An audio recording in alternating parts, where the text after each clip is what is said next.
Muchísimas gracias. Por acá, por favor. Frank Rainieri, presidente del Grupo Punta Cana, República Dominicana, también estará en este panel. El señor Gilberto Marín Quintero, presidente del Grupo PEIMAVE, México. El señor José Manuel González Páramo, consejero ejecutivo del BBVA España. Y también el señor Enrique Riquelme, presidente de Cox Energy de España. Así es que están ya ellos conversando y por iniciar, agradeciendo por supuesto su atención, vamos en lo que ellos inician. Tenemos un video.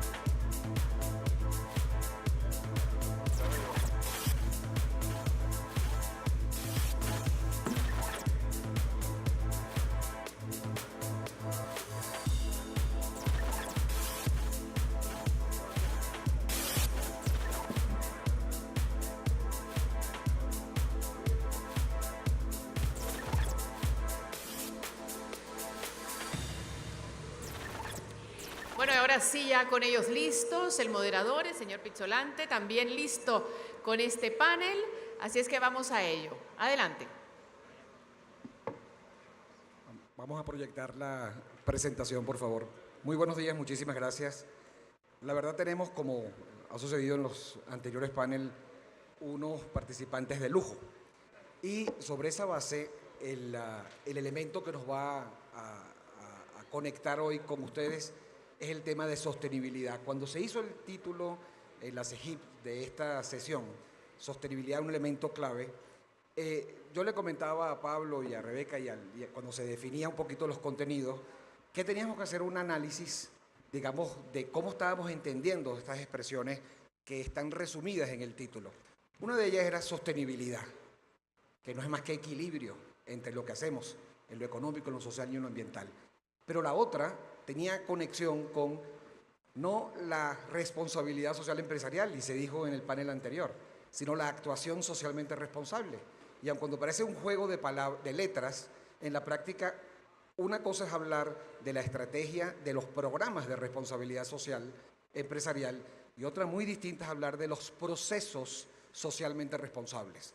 La evolución es de programa a proceso y proceso es transversal. Entonces la estrategia para crear ciudadanía justamente es esa. Y la tercera palabra que destaco es ciudadanía en sí. Y eso me trae al origen, que creo que es importante, cuando se dice quién es ciudadano y actúa como tal, y cuando es un ciudadano corporativo que lo hace como empresa, y quiénes y cómo se llaman los que no actúan como los ciudadanos.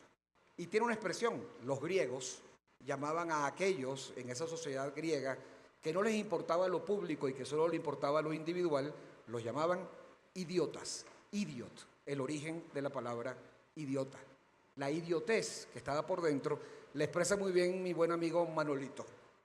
Cuando se consigue con Miguelito y le pregunta a Miguelito, ¿a vos qué te parece que hay que hacer para que los demás se den cuenta de que uno es un buen tipo? Manolito se le quedó mirando fijamente y le dice, mira Miguelito, lo que debemos hacer es que los demás solamente crean que sos un buen tipo, porque si llegan a darse cuenta, estás frito.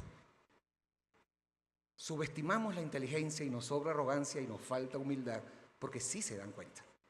Se dan cuenta y en esa expresión los contextos están cambiando la manera como se entiende lo que hacíamos en el pasado y hoy tiene significados completamente distintos. Lo que nos obliga a reinterpretar roles en esos nuevos contextos cuyos significados son diferentes. ¿Cuándo se discutía de las remuneraciones de un alto directivo? Y hoy son claves en las ejecuciones de los proxy, en las asambleas, cuando no en los medios de comunicación. ¿Cuál es el nuevo rol que nos corresponde? ¿Y cuál es ese contexto? Veámoslos en apenas unos minutos. Approaching the Future es el informe de referencia sobre tendencias en gestión de intangibles que este año lanza su tercera edición. Esta vez hemos preguntado a un total de 55 expertos entre profesionales, académicos y periodistas. La confianza sigue estancada. Más del 71% de la población global no confía en sus instituciones. Navegamos en la era de la posverdad. Un 63% de la población no es capaz de distinguir entre noticias verídicas y rumores. La desigualdad crece un 32%. En 2017, la mujer ganó un 16% menos que el hombre. La digitalización se pone al servicio de los intangibles. Un 50% de países de altos ingresos tiene como mínimo un programa de Big Data por cada objetivo de desarrollo sostenible. Mejorar la reputación incrementa la intención de compra y la recomendación. Los atributos de marca ligados a intangibles superan el 80% de influencia en la decisión de compra. Influye la honestidad, la coherencia, la confianza y la transparencia. Solo un 15% de los trabajadores se siente comprometido con su trabajo. Los millennials piden flexibilidad y conciliación. Los líderes protagonizan el discurso sobre intangibles. Se da importancia a la confianza, los valores y la cultura. Las empresas responsables atienden a las expectativas sociales. Se toman medidas para alinear la estrategia con los objetivos de desarrollo sostenible. El propósito corporativo, cada vez más conectado con un enfoque social. El 76% de la población considera importante el papel de las empresas contra el cambio climático. El 85% de los directivos asegura que sus organizaciones están creando una estrategia de narrativa. La transparencia sigue siendo un desafío difícil de superar. Solo 5 empresas de las 19 adheridas a la OCDE expresan la dimensión tributaria como se requiere. El Chief Compliance Officer es una figura emergente en la empresa. El 68% de los inversores asegura que la información no financiera desempeña un papel relevante. Para desarrollar una tecnología más responsable, la innovación necesita más ética. Así lo demuestra la Carta de Copenhague y la Declaración de Barcelona sobre el uso de la inteligencia artificial. Escuchar, dialogar y compartir conocimiento nos motiva cada día a construir empresas excelentes. Aprendemos para seguir liderando el cambio. Lideramos el cambio para construir el futuro. Y construir ese futuro tiene que ver con el nuevo contexto y sobre esta realidad que es trabajo de todos los días, porque va cambiando en cada titular y sobre cada uno cómo es la estrategia de actuación, cuál es el posicionamiento de nuestras actuaciones, cuál es la agenda de riesgo que debo mitigar a partir de, nuestro plan de negocio y lo que se plantea básicamente allí. En Corporate Excellence, ese pequeño video de casi 3 minutos que compartí con ustedes, formamos parte de un think tank en España y con influencia en América Latina que hemos permanentemente contabilizado las mejores investigaciones sobre esta temática. Pero no me quedo en estrategia, el tema es sobre la sostenibilidad y aspiro que cada uno de ustedes lo vea desde la visión del plan de negocio fundamentado en la agenda de riesgo y la conexión con cómo la sostenibilidad es una herramienta que genera certidumbre para la ejecución del plan de negocio. Pero eso hay que convertirlo en narrativa, en una historia que contar, que atrape, y hay que desarrollar nuevas habilidades con esas capacitaciones de las que hablamos. Lo que pasa es que no es suficiente la capacitación, la habilidad, la narrativa y la estrategia con el posicionamiento, si no hay un modelo de gobierno. Y la gran discusión hoy es cuál es el gobierno, cómo es el modelo de gobierno. Porque la credibilidad es que el porcentaje más alto de la población presentado en Davos, en Suiza, en el último informe a principios de este año, habló de que el tema de la erosión de valores sociales es del tamaño del 83% de los empresarios que estuvieron allí. Los CEOs tienen tan baja credibilidad como los ejecutivos del mundo de lo público. El 53% de la población dice: no quiero escuchar a personas que digan cosas con las que yo no estoy de acuerdo. Creo más en individuos que en instituciones.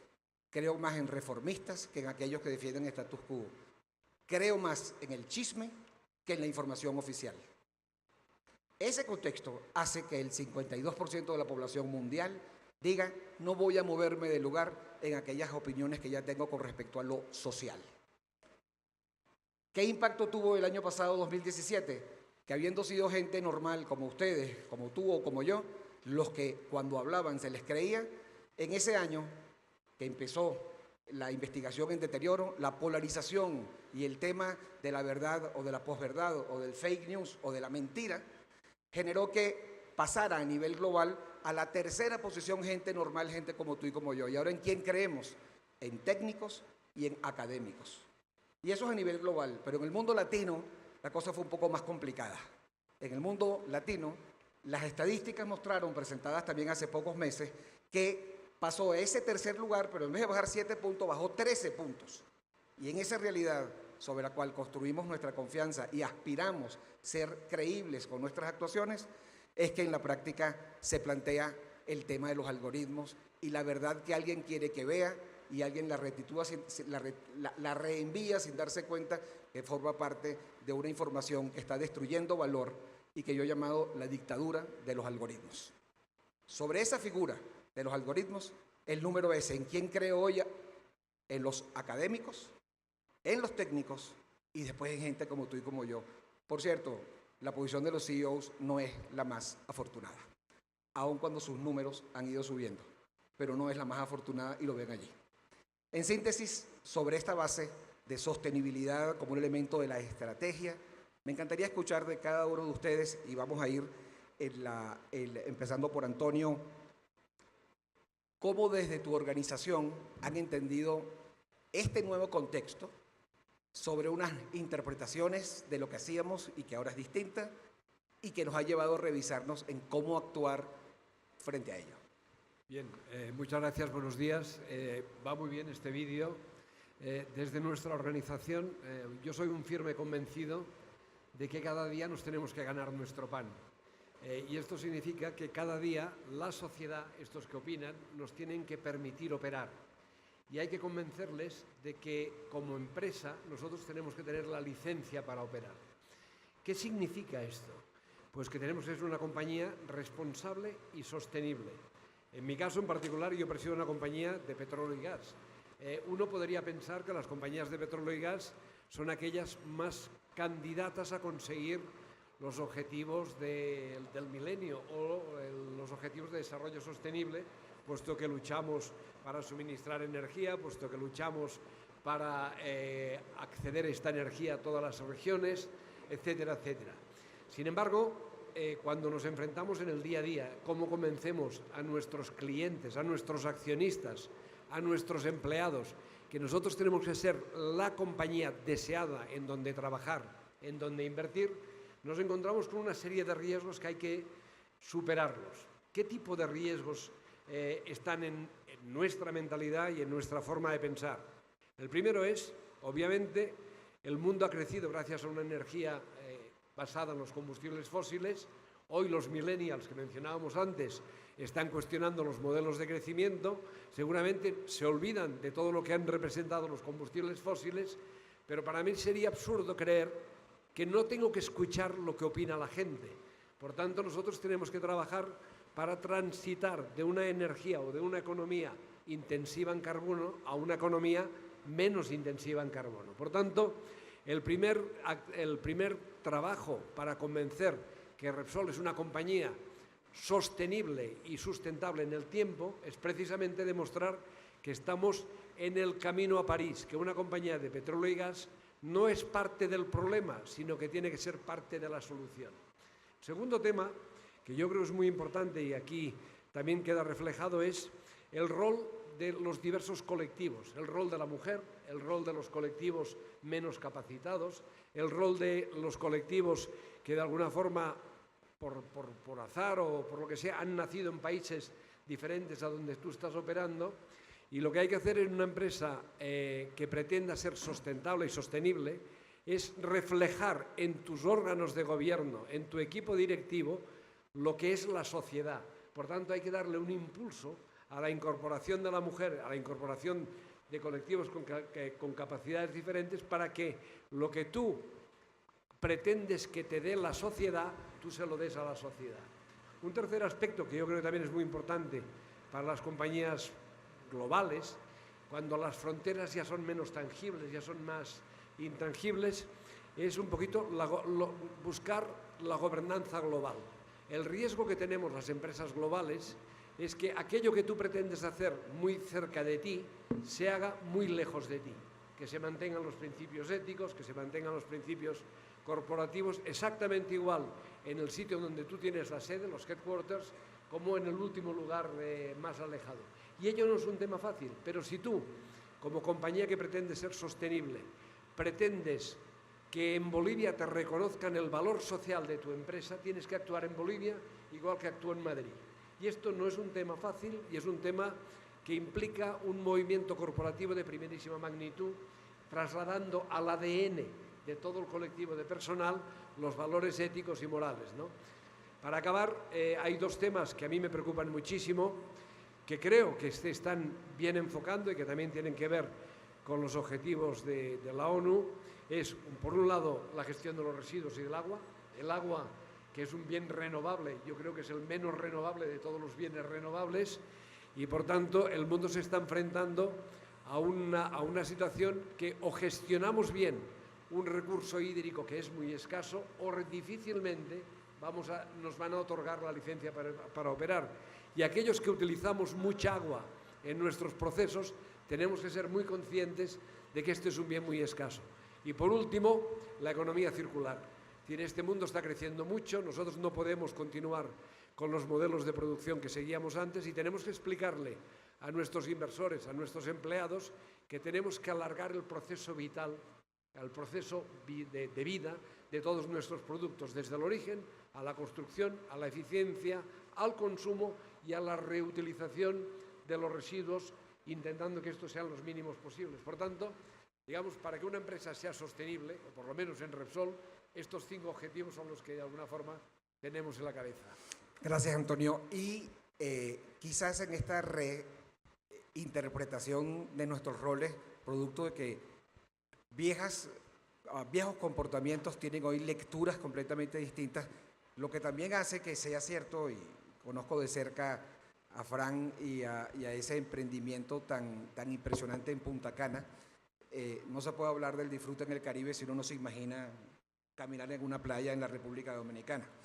Tú cuando iniciaste muchas de estas palabras que se llamaban hoy sostenibilidad, actuación socialmente responsable, stakeholder dialogue y todas esas expresiones propias de la intelectualidad no existían, pero se hacían cosas que hoy podrían llamarse así. Describe esa visión tuya desde Punta Cana de los temas del elemento clave de esa ciudadanía. Sin lugar a dudas nos tocó ser fomentadores desde el inicio de nuestra empresa. Yo digo que lo tenemos en el ADN de nosotros, la responsabilidad social y ambiental. El turismo no se puede desarrollar donde no hay paz social y donde no se cuida y se preserva la naturaleza. Por lo tanto, es fundamental. Esto no es cuestión de si te gusta o no te gusta. Pero eso implica también que no todos necesariamente tienen ese concepto. A nosotros nos tocó como iniciadores del desarrollo de lo que es Punta Cana, desde el primer día comprender que teníamos que jugar un doble rol. Primero, el interno dentro de nuestra empresa y segundo, un liderazgo dentro de la zona. Por eso, desde el principio, por ejemplo, pusimos reglas de que no se podía construir a alturas de mayor de 18 metros de altura, que es la altura de una palmera. ¿Para qué? Para que toda la región estuviese por debajo de las palmeras. Lamentablemente, ¿quiénes lo han violentado con el tiempo? El Estado. Porque esas son las contradicciones que ayer hablaban algunos del problema que el Estado va por un lado y el sector privado va por otro.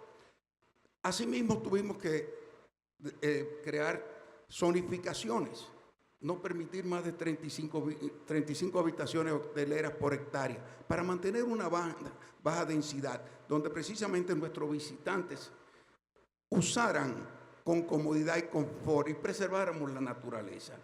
Pero lo mismo tuvimos que hacer con el mar. El turismo es acusado muy frecuentemente de ser un destructor y ir contra la naturaleza. Y eso no es cierto. Eso pudo haber ocurrido en el pasado. Pero hoy día todos los del sector comprendemos, por ejemplo, el caso de Punta Cana, que dependemos del mar, de la arena y del sol. Ambos, los 3 elementos básicos en el cuidado de la naturaleza. Y cuando ha habido cambios climáticos como ocurren, miren lo que ha pasado en muchas zonas del Caribe con las algas, que no existían y ahora inundan muchas de las zonas turísticas y nos han creado un problema enorme a la comunidad turística del Caribe. Por lo tanto, nosotros tenemos que obligatoriamente trabajar con la responsabilidad social para evitar que tengamos problemas sociales que afecten la industria, y tenemos que cuidar la naturaleza tomando medidas y haciendo acciones de liderazgo. Ahora escuchaba hablar del agua. Nosotros cuando comenzamos, desde el principio que hicimos, nos dimos cuenta que en la zona de Punta Cana no hay ríos superficiales y comenzamos a reciclar el agua. Hoy nosotros irrigamos los 3 campos de golf y todas las áreas verdes con agua reciclada, y no tenemos que usar de esa forma agua ni desalinizadora ni exceso de agua. Y reciclamos solamente en nuestra empresa 4 millones de galones diarios de agua. Pero además es rentable porque nos sale más barato reciclar el agua, o sea que una buena medida económica. Y así hemos ido tomando muchas medidas. El aeropuerto de Punta Cana fue un producto de la necesidad, la parte medioambiental. No teníamos recursos financieros para construir una terminal como la que se construyen en todas partes. ¿Qué hicimos? Darle un sabor del Caribe. Imitamos a los indios taínos de nuestra época. Y ahí usamos el techo de cana o de paja, como le llaman en esta zona. Pero los árboles que íbamos cortando para hacer la pista y los estacionamientos, lo usamos para la construcción. Las piedras que teníamos que recoger, las hicimos para hacer las divisiones de las paredes. Y el resultado fue que un aeropuerto sumamente original, donde todo el mundo que llegaba se toma una fotografía con esto. Pero no, se evitó usar durante décadas aire acondicionado, iluminación diurna y todos esos otros productos que ustedes venden muy bien, pero que lo mejor es tratar de ahorrarlo. En otras palabras, nos ha tocado tomar un liderazgo y llevar el mensaje de que la industria turística, en el caso nuestro específico, no puede continuar y no puede mantenerse sin una responsabilidad social y ambiental que va más allá de los parámetros del 2030. Porque justo sobre esa posición, el tema es cómo el resto de las empresas asumen desde afuera. Y aquí el elemento clave es ver las actuaciones no desde adentro con el microscopio, sino atreverse a verlas desde el telescopio. Es decir, ver cómo se percibe esa actuación, y esa posición del sector empresarial en general está conectada con la posición de la empresa, pero allí el elemento fundamental es la gestión del riesgo. Hemos hablado de una industria de energía, hablamos de una industria del mundo del turismo, y el riesgo hoy en el Foro Económico Mundial 2018 reflejó que había aumentado en casi un 60% la percepción en las directivas, en aquellos que toman decisiones en los negocios, sobre los riesgos en general. Lo curioso es que cuando hacemos un mapa de riesgos, sin entrar en detalles que el tiempo no nos permite, el tema social está potenciando todos los otros riesgos por la percepción. Ejemplo, los riesgos políticos. Los cambios políticos son consecuencia de demandas sociales insatisfechas. Entonces, sobre esa base de los riesgos, los elementos que surgían tenemos en los ODS, y me gustaría escuchar también las siguientes intervenciones concentradas sobre este compromiso con los ODS y cómo se conecta esos ODS con una agenda de riesgo que potencie la reputación y que permita, bien sea con la metodología de COSO 2 o cualquiera de las metodologías que utilicen cada uno de ustedes en sus respectivos negocios, nos permita administrar y mitigar lo que es el riesgo de los riesgos, que en el caso específico de Latinoamérica, el primero es el populismo. Pero yo quise seguir investigando un poco para poder traer valor y que ustedes respondieran desde sus empresas en estos temas que están vinculados con la sostenibilidad del negocio. Y en Corporate Excellence hicimos una investigación, que esto tiene apenas unos días. Si Ángela Llosa y varios amigos que tengo aquí españoles saben que lo estoy contando, espero que no lo retuiteen mucho para que yo tenga chance de decirle que lo usé, porque esto es nuevo. Aquí está lo que globalmente son los riesgos. No hay sorpresas. Proteccionismo. Es decir, todos estos temas que están conectados con sostenibilidad tienen otro foco, derechos humanos. Nos cambió el discurso. Hay ahorita los que van a Ginebra a hablar del tema de derechos humanos, y sobre cada uno de los temas de derechos humanos, en esos objetivos sostenibles, con los impactos del ODS, me gustaría escuchar la posición, Gilberto, desde tu empresa, de esta visión de sostenibilidad y cómo mitiga el riesgo y asegura el largo plazo. Bien, antes que nada, agradezco la invitación a la Secretaría General Iberoamericana, a Rebeca Greenspan, el tener la posibilidad de compartir aquí algunas ideas. Voy a tomar como ejemplo el Grupo MAVE y Alquimara, que son los dos grupos en los que estamos, para ver cómo nos metemos a la situación de la sostenibilidad. El grupo inicia hace 40 años. Nosotros somos el segundo fabricante a nivel mundial de pañales de bebé y pañales de adulto. Alguien podría estar pensando pues, que los pañales se encuentran en muchos lugares, en muchos basureros, y es un producto que puede ser altamente contaminante. Sin embargo, precisamente hace 10 años, y a través de mucha investigación y desarrollo, en el grupo tenemos en América Latina 277 patentes, no solamente de productos, sino también de materias primas. A través del área de investigación y desarrollo y colaborando con universidades, sobre todo en México, vimos la manera de tener un pañal que pudiera ser biodegradable o reciclable. Es así como nace BioBaby. No hago ningún comercial, pero es el pañal número 1 a nivel mundial y ahora se vende desde luego en Estados Unidos y en Europa por estas características de biodegradabilidad y sostenibilidad. Hubo que desarrollar materias primas, polietilenos, superabsorbentes, pulpas, las cintas, telas, inclusive telas que pudieran ser biodegradables, telas a base de algodón. Eso dio origen a otra empresa nuestra que es Maquinsa, pero quedaba un asunto pendiente en los pañales, que era la energía. Es así como, gracias a una alianza con un grupo español inicialmente en Santander, mandamos a hacer un estudio para ver cuáles de estas energías eran las más adecuadas en las zonas donde nosotros estábamos operando. Fue así como se decidió por energía eólica. Así nos asociamos con Iberdrola, hicimos un primer parque de 65 megas y estamos ahorita terminando un segundo parque de 240 megas. Los dos están juntos, están en el estado de Puebla, y con eso estamos suministrando a diferentes plantas, empresas como Teléfonos de México, como todas las cervecerías de la Corona en el país, desde luego a nuestro propio grupo y a otras más. Entonces, lo que podemos mencionar es que de un producto de consumo como pañales de bebé y pañales de adulto, hoy estamos emigrando a que estos productos puedan ser greens, puedan ser amables con la naturaleza, puedan ser reciclables y biodegradables. No podemos decir que todos nuestros productos están todavía allá, pero vamos en esa tendencia y bueno, nos han copiado varios y nos gustaría que nos copiaran todos, porque realmente es una responsabilidad de todos el no estar contaminando nuestro mundo. Me dio mucho gusto lo que mencionaste, Frank. Yo he estado en tus hoteles y realmente son un ejemplo de lo que hay que hacer con la naturaleza. Nosotros, desde luego, todo el agua que usamos es reciclable, sin duda, y además nos sale mucho más barato. Y se han generado diferentes empresas alrededor de esto. Puedo mencionar, por ejemplo, la parte digital con Kiwi Networks, que está con las 3 bandas, o sea, para datos, videos y desde luego telefonía.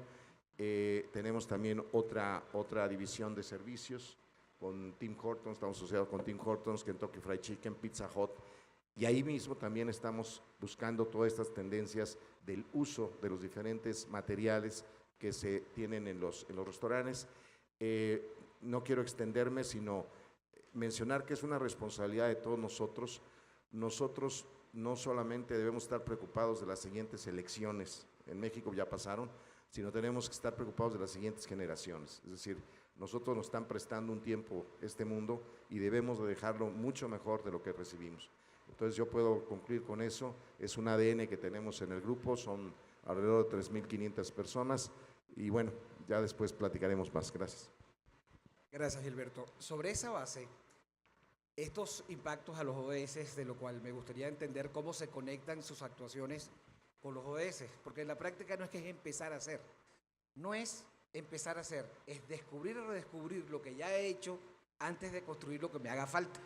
Y en esa visión de los ODS, las noticias son muy positivas. Una investigación que compartía en el avión cuando veníamos de Madrid el lunes, es que el aumento en un año, 2017-2018, del respeto preguntándole a las empresas y cómo están integrando los ODS a sus reflexiones estratégicas, ha aumentado a número de 71%. Eso es altísimo. Yo me sorprendía cuando esta investigación, les digo que salió, está calentica, hace apenas unos días la pudimos colocar y que la vamos a publicar.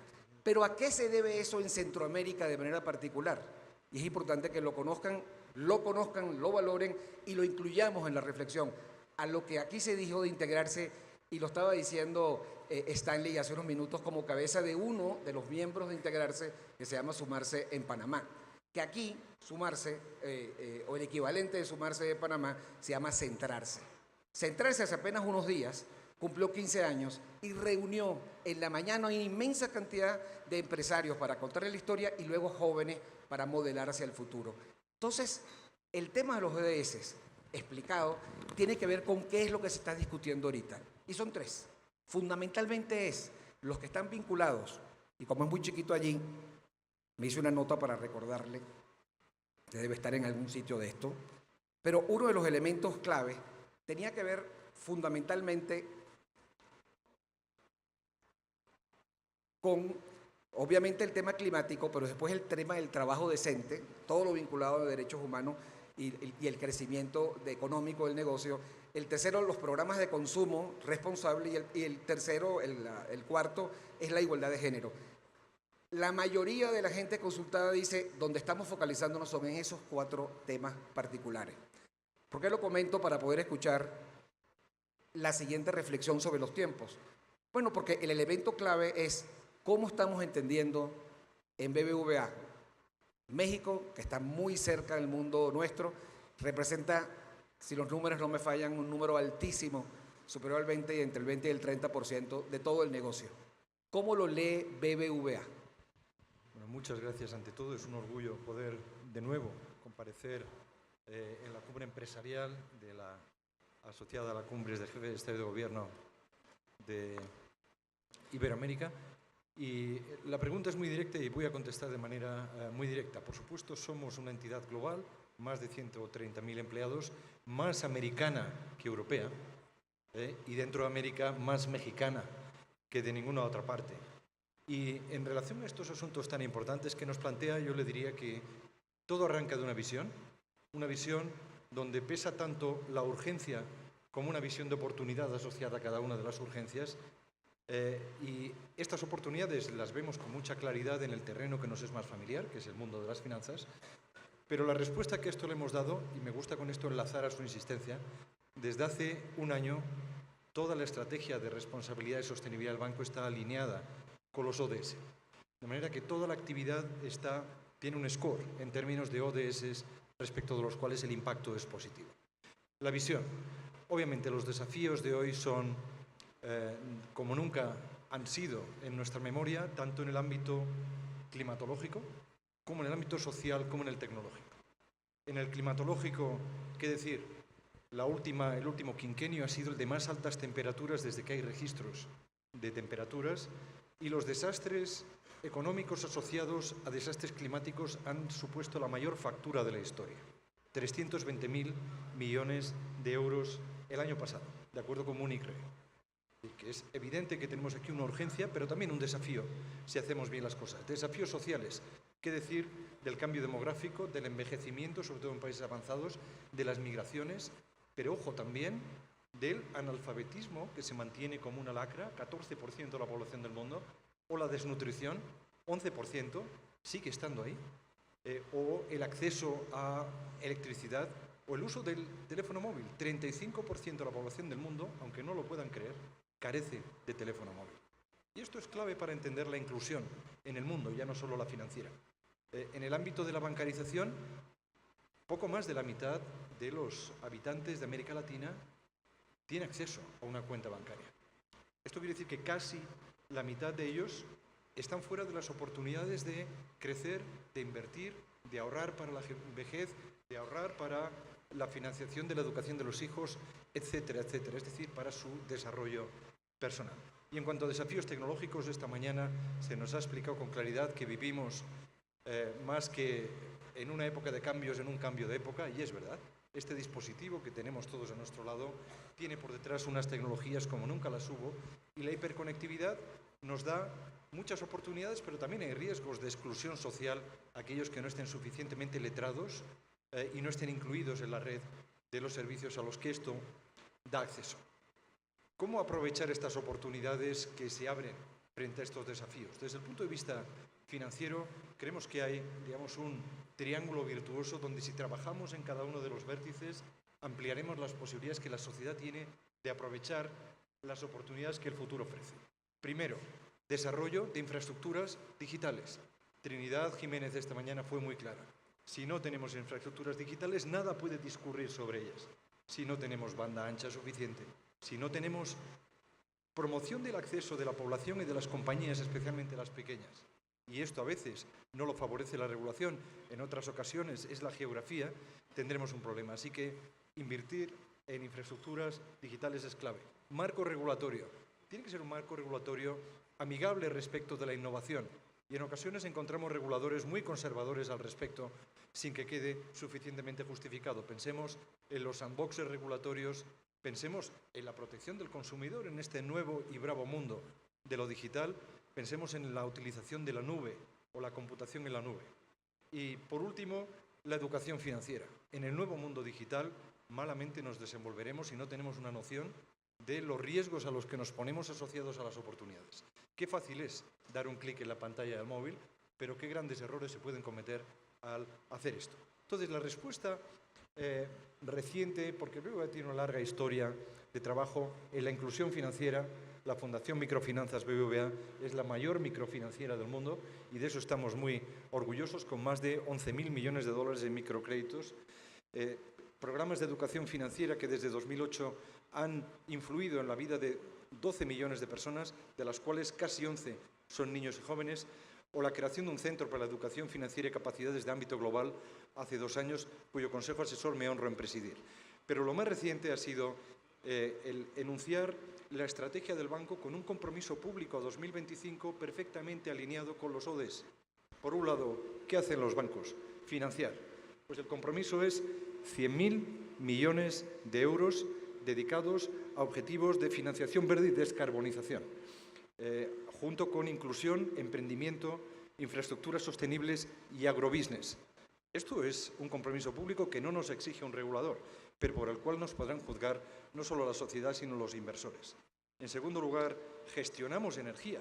Nosotros consumimos energía, enchufamos aire acondicionado, abrimos las sucursales. El compromiso es, en 2025, 70% de las energías del banco serán renovables, y la reducción de la emisión de carbono, de CO2, será de un 68%. Y por último, obviamente, involucrar.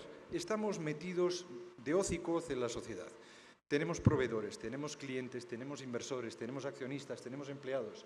El compromiso nuestro es involucrarnos con todos ellos para cooperar en la dirección de alcanzar los objetivos de desarrollo sostenible, porque, a nuestro modo de ver, no es tanto nuestra responsabilidad, que lo es inmediatamente, en facilitar a las personas y a la sociedad a alcanzar sus objetivos, sino responder ante las futuras generaciones, y con esto ligo con algo que se acaba de decir, que realmente es así. Fíjense que en el panel anterior, Salvador Páez se preguntaba, cuestionando la figura de la responsabilidad social empresarial como departamento, cosa que aclaró Stanley con bastante claridad. Estamos frente a una nueva identidad de la actuación socialmente responsable. En el caso de BBVA, Tony Vallabriga, que maneja esos temas, la denominación no es el área de comunicación, no es el área de responsabilidad social, se llama negocios responsables. Es un esquema completamente distinto. Cemex cambió su figura y se llama negocio responsable. Es decir, estamos frente a una resignificación que obliga a una reinterpretación de cómo nos definimos para conectarnos. Si es así, en tu caso, Enrique, en una empresa de energía, digamos, de las que llaman limpias, cuestionando a las que entonces, ¿será que si hay unas limpias y unas sucias? Lo cual me parece que es una polarización, además de injusta, incierta, porque en la práctica las limpias no son tan limpias ni las sucias son tan sucias. ¿Cómo tú lo ves desde tu empresa el tema de la sostenibilidad? Bueno, buenos días a todos. Gracias. Yo soy Enrique Riquelme, presidente de Cox.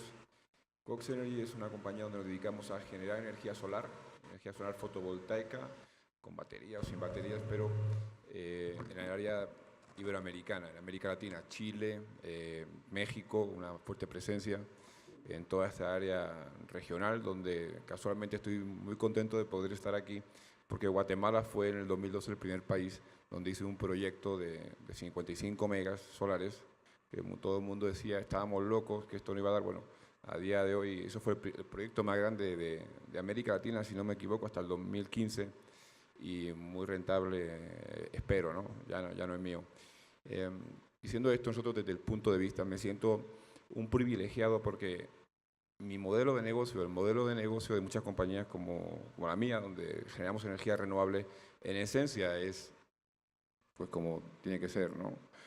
Sostenible. Pero sostenible no solo porque no contamine, sostenible no solo porque es la energía a día de hoy más barata con la que se puede generar.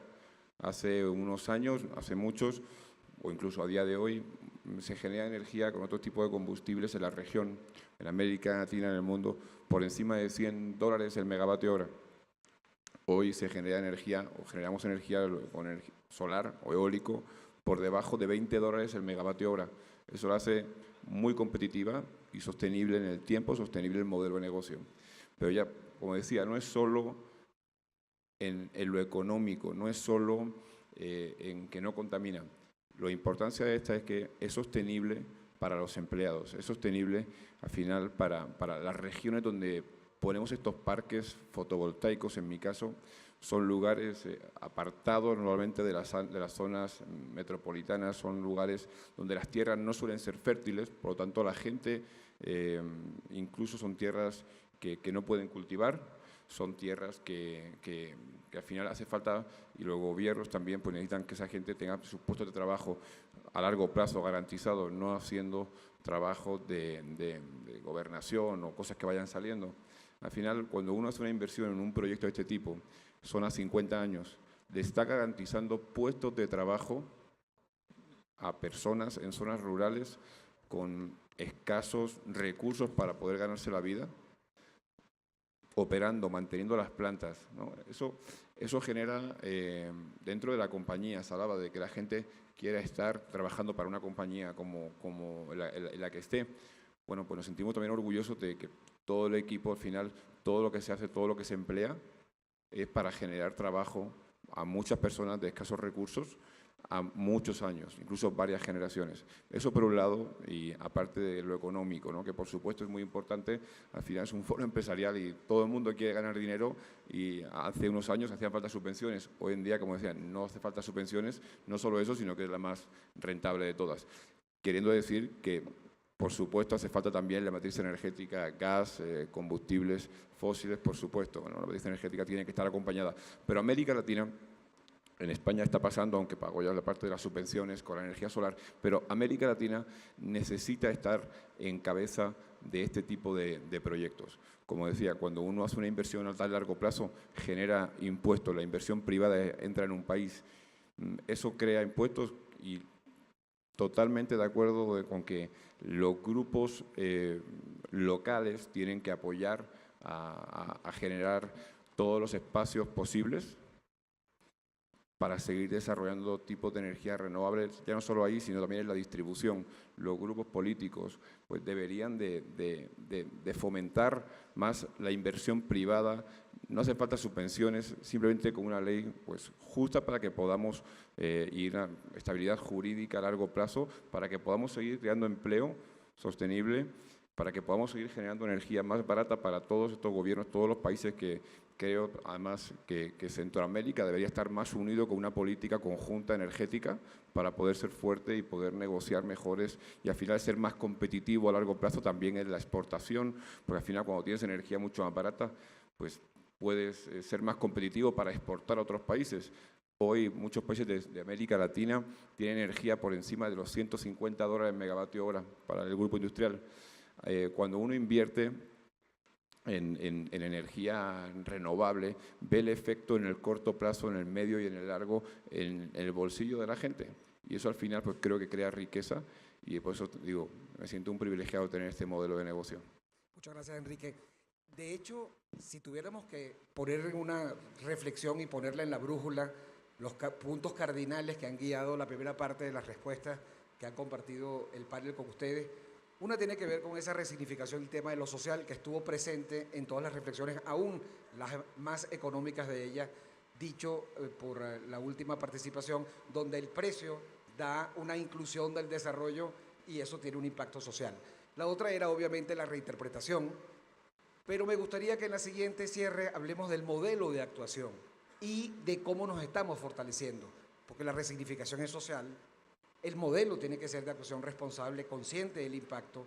¿Cómo lo estoy haciendo? ¿Qué puedo aprender con esa reinterpretación de empresas que pueden ser como el caso, por ejemplo, de Punta Cana, que es una empresa donde el posicionamiento tiene un rasgo hasta familiar en ese tipo de elementos? Y ese fortalecimiento tiene que mantenerse en el tiempo. ¿Por qué es fundamental? Porque las reflexiones del mundo de lo privado en Davos hablan justamente del radar y la brújula. Y sobre ese radar y esa brújula, ¿cuál es la forma como ejercer el liderazgo?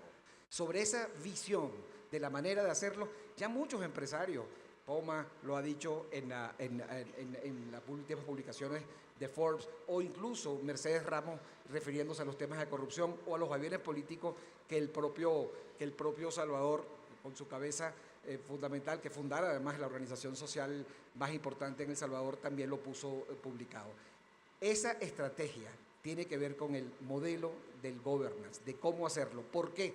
Y miren este número recién publicado por la CEGIP.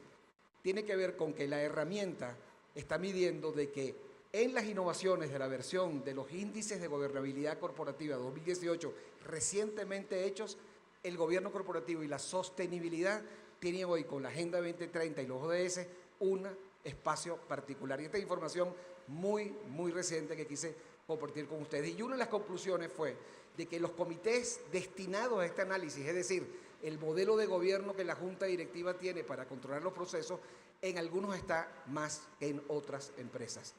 Y en España hay un benchmark muy bueno que ya habla de cómo entra en las juntas directivas la responsabilidad social. Y esto tiene que ver con el negocio. Ya BlackRock lo dijo cuando evalúa o cuando los proxy advisors dicen no voy a hacer inversión o cambio o voy a pedir la cabeza del CEO de la compañía.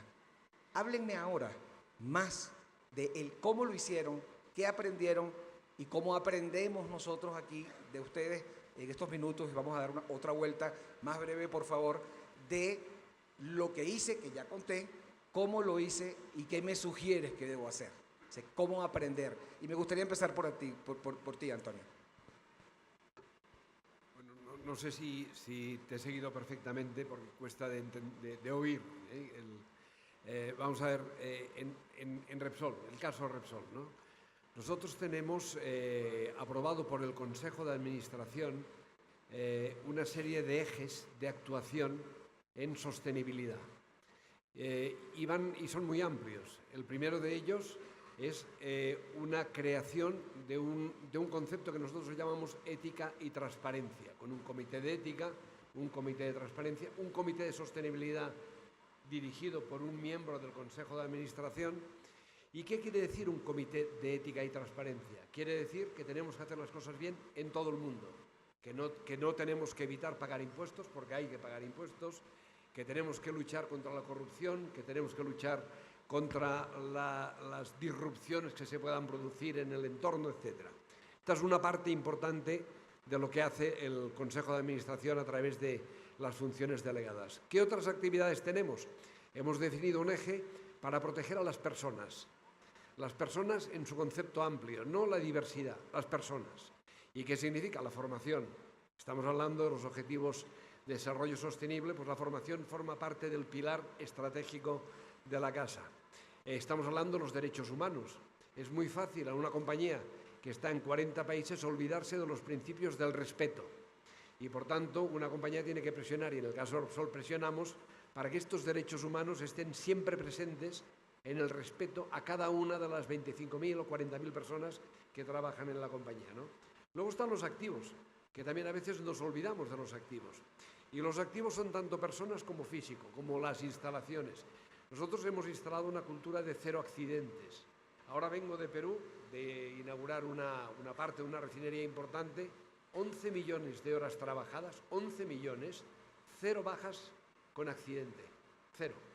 O sea, esto es esto si no lo incorporas al ADN, no lo consigues. Y esto es respeto de la gente y esto es respeto y aceptación de la sociedad, ¿no?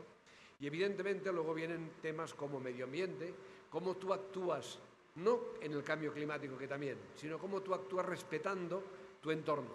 Y nosotros tenemos que perforar un pozo en el Amazonas, lo prioritario es consensuar con el entorno y con la biodiversidad del Amazonas cómo lo tienes que hacer. ¿Que es más caro? Sí, pero que es mucho más rentable sosteniblemente hablando también, etc. Lo entendiste perfectamente porque el tema es cómo lo asumís en el proceso interno de toma de decisiones. Que en el caso tuyo, Fran, no es solo que Punta Cana sea algo que diferencie y que el tema de la sostenibilidad solo se ve en ese espacio. ¿Cómo influyes? ¿Cómo te has vinculado con el resto del sector? ¿Cuál es la experiencia? ¿Dónde estuvo la dificultad y dónde estuvo la lección? ¿Qué hacer? Mira, Ítalo, antes de comenzar, yo creo que tenemos que señalar algo que es fundamental, y ayer lo mencionaron algunos de los que nos precedieron, y es el tema de que muchos de nuestros países no sabemos si van a llegar al 2030 sin logrando las metas de esta meta, valga la redundancia. ¿Por qué? Porque precisamente estamos ahora viendo un surgimiento de gobiernos populistas, nacionalistas de extremo, etcétera, que dan al traste con muchos de estos sueños. Nosotros, gracias a Dios, en República Dominicana no tenemos esta situación hoy día y esperamos no tenerla. Pero yo creo que nosotros, los empresarios, en las últimas décadas hemos cedido mucho de nuestro espacio a los políticos. Y nosotros hemos perdido un liderazgo que deberíamos tener con las sociedades en que nos desenvolvemos. Que no solamente debe ser con nuestros colegas empresarios, tenemos que ir un poquito más allá. Ser verdaderos líderes, no solamente en lo económico. Quizás en países como España no es necesario, pero en nuestra Latinoamérica sí resulta necesario. Y sería una de las formas de poder precisamente combatir en lo que está ocurriendo en mucho. En Venezuela hay un caso muy interesante de una empresa familiar que ha tenido responsabilidad social durante los últimos 60 años de su fundación. Y es la única que el Estado no ha podido intervenir, siendo una de las más grandes y estando en las áreas estratégicas. Y es por la responsabilidad social que ha acumulado durante tantos años. Yo creo que nosotros tenemos que comenzar a imitar eso para ser realmente líderes en América Latina y poder contener algo que está ocurriendo no solamente en Latinoamérica, porque el populismo y el nacionalismo malinterpretado está ocurriendo en todas partes del mundo. Lo vemos en Europa, lo vemos donde quiera. Entonces yo creo que nosotros tenemos también que comprender que tenemos que jugar ese rol. Y yo no quería dejarlo de mencionar, porque sin eso estamos trabajando solamente con un área y no con lo que debe ser el país. Y en el caso tuyo, Gilberto, toca un tema que es inevitable para alguien que vivió mucho tiempo en Venezuela, y es Empresas Polar, a la que se refiere. Y Lorenzo Mendoza hizo el seguro más importante de su sostenibilidad, conectándose con su gente y con la gente vinculada a cada una de las comunidades, que fue el insurance, el seguro de vida reputacional para lo que tú describiste con mucha precisión. Tu modelo de negocios para digamos, se cambió cuando entraste en este tema de los ODS, o este tema de la responsabilidad social. ¿Hubo cambios internos en la organización? El modelo de gobierno, nos lo decía, por ejemplo, crearon comités que tenían a nivel de consejo directivo roles específicos. ¿Cómo lo entendieron ustedes? Por favor, breves para cumplir con los tiempos. Bueno, desde luego se cuenta con el gobierno corporativo, con el consejo y con los diferentes comités, pero yo me quiero meter a un tema muy importante, sobre todo ahorita. Lo que nosotros nos ha hecho siempre poder evolucionar es escuchar al consumidor, sobre todo la consumidora. Más ahora con todas las redes sociales. Hoy, a través de este contacto constante, pues a través de eso surgió esta inquietud de tener un pañal biodegradable y un pañal reciclable. A través de ese contacto ahora están surgiendo otro tipo de evolución en el negocio, que no solamente es venta de un producto, sino ya se va uno a todo un servicio. Por ejemplo, en el caso de adulto, donde no solamente es el pañal de adulto, sino toda una serie de necesidades de estas personas que, bueno, todos vamos a llegar allá, de tercera edad, y que se tienen que recibir todo un servicio, no solamente los pañales, sino toda una serie de acciones que te llevan a otro tipo de modelos de negocios. Desde luego, te podría decir que pues, tenemos desde luego buscando la generación de valor, tenemos desde luego el diálogo social constante, como estoy mencionando, desde luego el respeto a derechos humanos, sobre todo el principal activo que tenemos es nuestros trabajadores y tenemos que comenzar con ello, ¿no?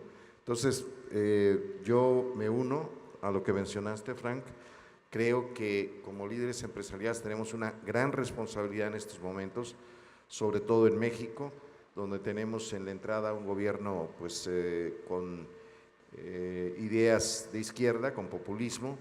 Ojalá y no cambie en un sentido radical, no se radicalice. Creo que el sector empresarial tenemos una gran responsabilidad de contener, de hacer frente cuando hay gobiernos populistas, de no agachar la cabeza y de salir adelante.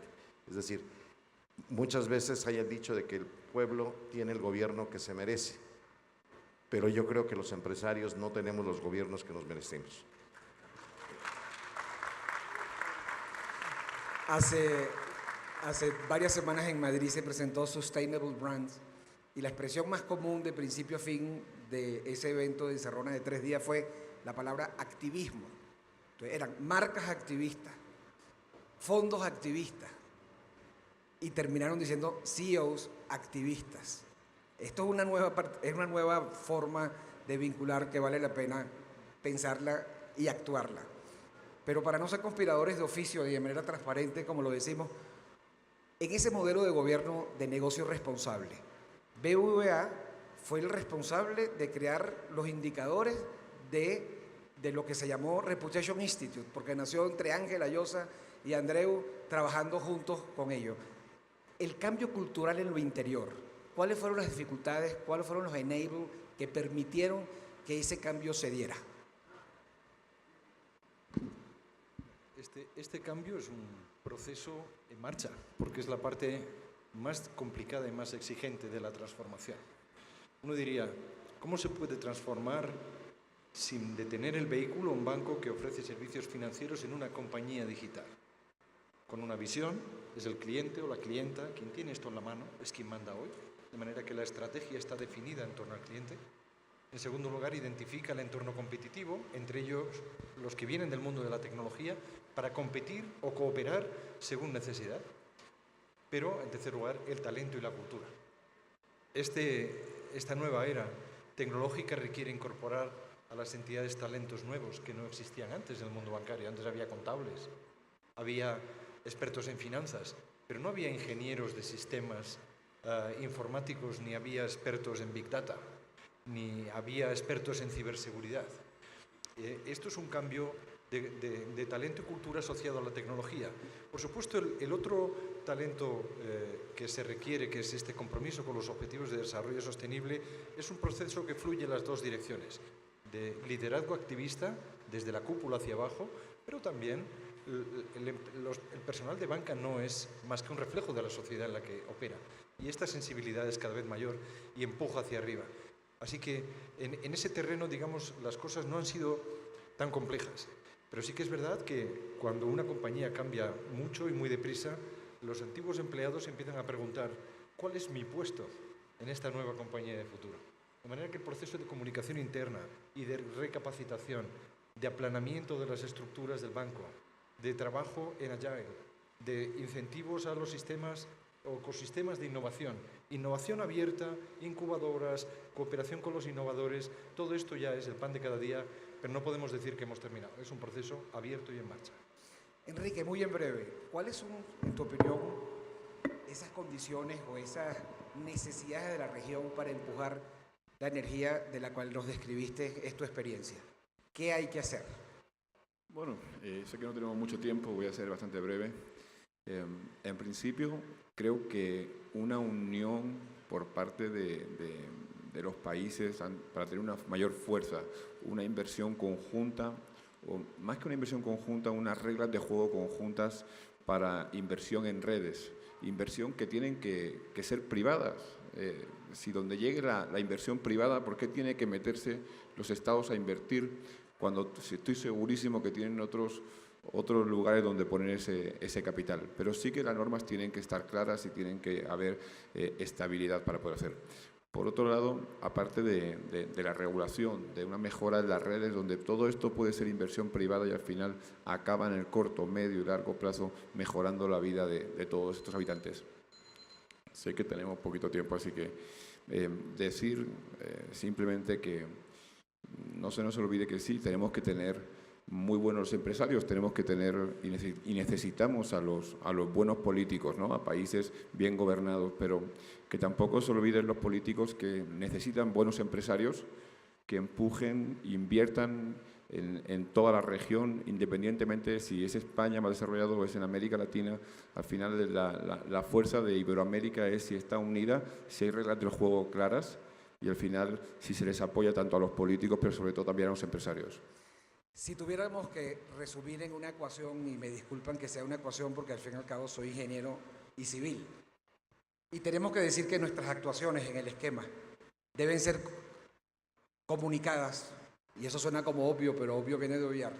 El problema está en que el contexto va cambiando y obliga a que nuestras actuaciones se vayan moviendo de lugar.